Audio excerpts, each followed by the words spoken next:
I was 21. I was so innocent. I was so pure. You know, it was. It's a violation of trust, and it hurts. He abused his power. He knew what he was going to do, and he did it. You did feel pretty powerful. Like you had power over the patient? Yes, most definitely. His reputation is already ruined. So are the lives of some patients. But it's the shame that keeps this Maryland doctor from showing his face. He is among a growing number of physicians nationwide disciplined for abusing the power and trust in a doctor-patient relationship and sexually exploiting the very people seeking help. The punishment is public information, available on the internet.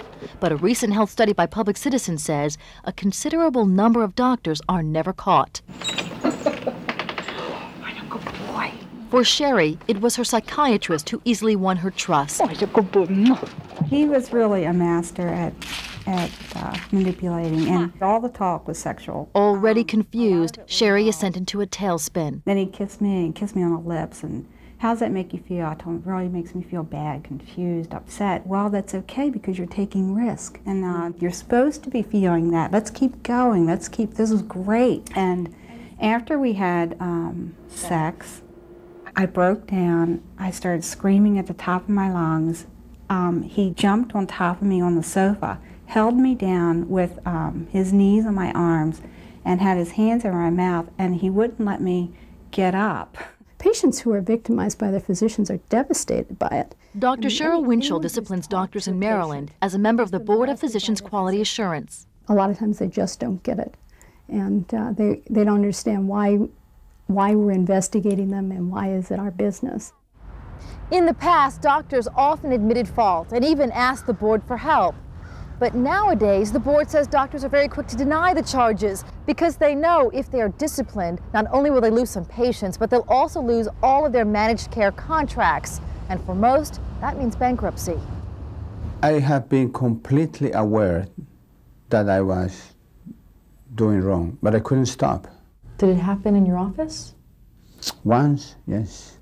In fact, this doctor sought treatment in 1986 and again in 1990. He's been under psychiatric care for over a decade. None of his victims, nor his wife, ever reported the abuse, even though one patient became pregnant. The relationships were uncovered during a Medicaid fraud investigation in March. This doctor does plan to practice again after serving his one-year suspension. Do you fear at all what might happen when you go back to practice? Oh, yes, I do. My prognosis is very poor, and I'm doing my best. Can you understand why some patients feel like not enough is being done? Oh, absolutely, I can understand. Winchell supports prevention. She says as medical students, the issue was never taught. So the Maryland board is now producing these training tapes on boundary violations. You exchange gifts, hugs, and kisses. The tapes demonstrate how easily patients are hurt, but only the real victims understand. I couldn't sleep. I couldn't eat. I went down 30 pounds in like a month. I was taking all kind of drugs to try and, to try and calm the stuff. I can't explain what it feels like to be out of your mind. Sherry actually sued her psychiatrist. The case was settled out of court, and Sherry believes that he is now working again in the Virgin Islands.